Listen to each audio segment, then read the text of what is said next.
విద్యా వ్యవస్థకు ఉన్న బంధాన్ని ఇంటర్మీడియట్ అధికారులకు బాగా డబ్బులు వస్తున్నాయి అనుకుంటాను, డిఐఓలకు కానీ డైరెక్టరేట్లో కానీ ఇంటర్మీడియట్ బోర్డులో కానీ. ఎందుకంటే ఇక్కడ నారాయణ చైతన్య వీళ్ళ దోచుకోవడం సరిపోక ఇంకా ఇన్పుట్ చేసుకుంటున్నాం మనం. ఏదైనా ఎగుమతి దిగుమతి చేసుకోవడం అంటే ఇక్కడ మనం విద్యని దిగుమతి చేసుకుంటున్నాం మనం, కార్పొరేట్ దందా.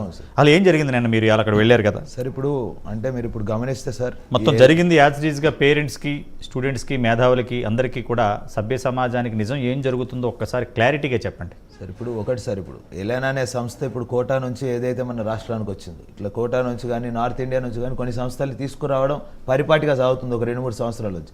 కానీ తల్లిదండ్రులకు తెలిసి తప్పు చేస్తున్నారా తెలియక తప్పు చేస్తున్నారా అనేది మాకు అర్థమవుతలేదు సార్ ఇక్కడ. ఎందుకు అంటే ఎలెన్ అనే సంస్థను కాలేజ్గా చూపించి అడ్మిషన్స్ ఓపెన్ అని చెప్పి మీరు ఇప్పుడు చూసుకుంటే హైదరాబాద్లో ఉన్న ప్రతి మెట్రో పిల్లర్ మీద కూడా అడ్మిషన్స్ ఓపెన్ అని చెప్పి డైరెక్ట్గా యాడ్ ఇచ్చారు సార్. మరి ఇంటర్మీడియట్ బోర్డు కార్యదర్శి గారు నిద్రపోతున్నారా, డిఐఈ వాళ్ళు నిద్రపోతున్నారా అనేది మాకు ఒకటి అర్థం కావట్లేదు sir. As per GO is concern of the intermediate board sir. ఏ అడ్మిషన్ నోటిఫికేషన్ ఇవ్వాలన్నా అడ్మిషన్స్ ఆర్ ఓపెన్ అనేది బోర్డు పెడితే ఇమీడియట్గా 5 నుంచి 10 lakhs ఫైన్ వేయచ్చు and the respect to admissions అనేవి క్యాన్సిల్ చేయొచ్చు అనేది డైరెక్ట్గా ఇంటర్ బోర్డు రూల్స్ బుక్లో ఉంది సార్. మరి వీళ్ళు యథేచ్ఛగా మెట్రో పిల్లర్లకే అఫీషియల్గా యాడ్లు ఇచ్చేశారు. అసలు ఈ ఎలెన్ కాలేజా ఇన్స్టిట్యూటా అని చెప్పి మేము వెళ్ళి నిలదీయడం జరిగింది సార్. మేము వెళ్ళి అడిగినప్పుడు ఇది కాలేజ్ కాదు ఇన్స్టిట్యూట్ అన్నారు. ఇమీడియట్గా క్లాస్ రూమ్లోకి వెళ్ళాం. అక్కడ 10th అయిపోయిన విద్యార్థులకు వాళ్ళు క్లాసులు బోధిస్తున్నారు. మీరందరూ ఎందుకు వచ్చారు ఇక్కడికని అడిగితే మేము కాలేజీలో జాయిన్ అయ్యామని చెప్పి అంటున్నారు సార్. ఇది ఎట్టి పరిస్థితుల్లో ఎలెన్ అనేది కాలేజ్ అవ్వదు. వీరు ఎట్టి పరిస్థితుల్లో ఎలెన్ అనేది ఒక ఇన్స్టిట్యూట్గానే ఉంటుంది. వీరిని అక్షరా కాలేజ్ అనే ఒక కాలేజ్ నుంచి ఫార్వర్డ్ చేయడం జరుగుతుంది సార్. ఈ అక్షరా కాలేజ్ నుంచి వాళ్ళు ఓన్లీ వీళ్ళు 40-60 రేషియోతో అగ్రిమెంట్ చేసుకొని డైరెక్ట్గా ఎలెన్ అనే ఇన్స్టిట్యూట్ పేరుతో నడిపించుకుంటూ దాని అక్షరా కాలేజ్ నుంచే వాళ్ళకి హాల్ టికెట్స్ వస్తాయి, ఎగ్జామ్స్ రాస్తారు, ప్రాక్టికల్స్ ఎగ్జామ్స్ అన్నీ అక్షరా కాలేజ్ నుండి నడుస్తాయి. ఎలెన్ అనేది మాత్రం ఓన్లీ మసిపూసి మారేడుకాయలాగా ముందు బోర్డు మాత్రం ఎలెన్ ఉంటుంది, వెనక నడిచేది మొత్తం అక్షర. అంటే సొమ్మొకడిది సోకొకడిది లాగా వీళ్ళు ఏంటంటే వీళ్ళకి ఏ పర్మిషన్లు రికగ్నేషన్లు అండ్ ద పర్మిషన్స్ కూడా రెగ్యులేషన్స్ కూడా ఏవి ఉండవు. కాబట్టి ఆ అక్షరాతో టైఅప్ అయి ఈ అక్షరా కాలేజ్ కూడా ఎవరిదో కాదు సార్, గౌరవనీయులు హెచ్సిఏ ప్రెసిడెంట్. మీరు చెప్పిన దాన్ని బట్టి ఒకటి అర్థమవుతుంది. ఇప్పుడు నేను డిబేట్లో ఉన్న పెద్దలు ఏ నారాయణ చరిత్రతో టైఅప్ అయ్యి మనం కూడా ఒక ఇన్స్టిట్యూషన్ పెట్టేసుకుని మొత్తం డబ్బులు కోట్ల రూపాయలు తీసుకొచ్చి వాళ్ళు ఏమో ఆన్ రోల్లో వాళ్ళు చూపించుకుని చేసేసుకోవచ్చు. అంటే మీకు తెలియదు, మీకు మరి తెలిసా తెలీదా అని తెలియదు సార్. చాలామందికి ఏంటంటే ఇప్పుడు నారాయణ చైతన్యాలు కూడా కొన్ని వందల సంస్థల్ని కొనేసాయి. ఇంతకుముందు ఉన్న నలందాని నారాయణ సంస్థ కొన్నదే. వికాస్ అని చెప్పి ఏదైతే వచ్చి హైదరాబాద్లో గుంటూరు వికాస్, ఈ వికాస్ సంస్థని 72 కోట్లకి నారాయణ సంస్థ కొన్నదే.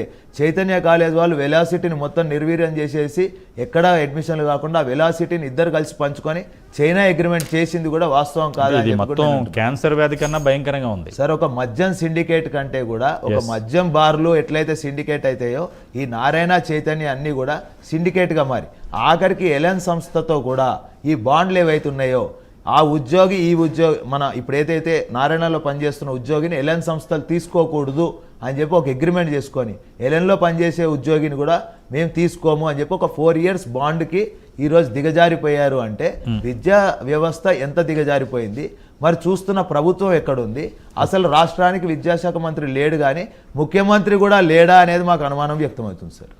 ఓకే మల్లయ్య యాదవ్ గారు, ఒక్కసారి మీతో మాట్లాడే ముందు ఒక కాలర్ ఉన్నారు, వారితో మాట్లాడదాం. ఆవుల బాలకృష్ణ గారు, నల్గొండ. నమస్కారం అండి.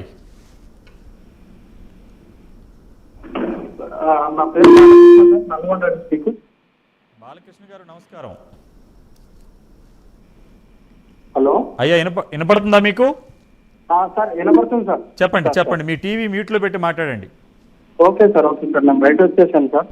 అక్కడ ఉన్న సీనియర్ నాయకులు బొల్లం మల్లయ్య యాదవ్ గారికి నమస్కారాలు, అట్లే స్టూడెంట్ యూనియన్ బ్రదర్ వారికి కూడా నమస్కారాలు. సార్ చెప్పండి. మీరు పెట్టినటువంటి డిబేట్ సంతోషకరం. కాకపోతే ఏమిటంటే ఈ మార్పు అనేది జనాలలో రావాల్సిన మార్పు సార్. మొదలవుతుందండి తెలుగు రాష్ట్రాల్లో. అదే సార్, పేరెంట్స్ ఎవరైతే విద్యార్థుల యొక్క తల్లిదండ్రులు ఉన్నారో వాళ్ళ యొక్క ప్రెస్టేజ్ని చూపించుకోవడానికి ఈ రోజు నారాయణ శ్రీచైతన్య కాలేజీలో చదివిస్తున్నారు సార్. చాలా కరెక్ట్ గా చెప్పారు. ఒక్క నిమిషం సార్, మీరు చాలా కరెక్ట్ గా చెప్పారు. పేరెంట్స్ ప్రెస్టేజీ చూపించుకోవడం అనే మాట ఇప్పుడు మీ నోటితో ఇప్పుడు చాలా మందితో విన్నాం ఈ డిబేట్ లో. సోషల్ స్టేటస్ కోసం శ్రీ చైతన్య నారాయణని వీళ్ళు బలైపోతున్నారని చెప్పాలి. అవును సార్. అది ఏం అంతకన్నా మంచి నాణ్యమైనటువంటి విద్య మన ప్రభుత్వ విద్యా సంస్థల్లో దొరుకుతుంది సార్ ఇప్పుడు. ఎస్, కానీ మన పేరెంట్స్ రావాల్సినటువంటి మార్పు మీ ఇలాంటి టెలివిజన్ ప్రసారాల ద్వారానే వస్తుంది. ఇది నిజంగా సంతోషకరమైనటువంటి విషయం. ఈ గవర్నమెంట్ మాత్రం ఈ యొక్క విద్యా వ్యవస్థలో పూర్తిగా విఫలమైంది సార్. ఎస్, కాబట్టి ఎందుకంటే తెలంగాణ ఉద్యమం చేసేటప్పుడు శ్రీ చైతన్య నారాయణ కాలేజీలను బంద్ చేయించినటువంటి టిఆర్ఎస్ వచ్చిన 10 ఏళ్లలో కనీసం వాళ్ళ మీద చర్యలు తీసుకోలేదు. కనీసం ఒక కాలేజీలు కానీ స్కూళ్ళు కానీ విజిట్ చేసిన సందర్భాలు లేవు సార్. బాలకృష్ణ గారు, మిమ్మల్ని ఒక ప్రశ్న అడుగుతాను, సూటిగా సమాధానం చెప్పండి. మీరు మీ కాన్స్టిట్యున్సీ ఎమ్మెల్యే పేరు ఏంటండి? మాది దేవరకొండ నియోజకవర్గం సార్. మా ఎమ్మెల్యే గారు బాలునాయక్ గారు. ఎస్, వారికి మీరు ఓటేసి గెలిపించారా? అవును సార్, మేము ఓటు వేసాం సార్. ఓకే, మరి మీ నియోజకవర్గంలో ఎక్కడ దందా జరిగినా కూడా ఒక ఎమ్మెల్యేగా ఆయనకి రెస్పాన్సిబిలిటీ ఉంటుందంటారా? ఉంటుంది సార్. తీసుకోకపోతే ఆ ఎమ్మెల్యేని ఏం చేయాలి నెక్స్ట్ టైం మనం?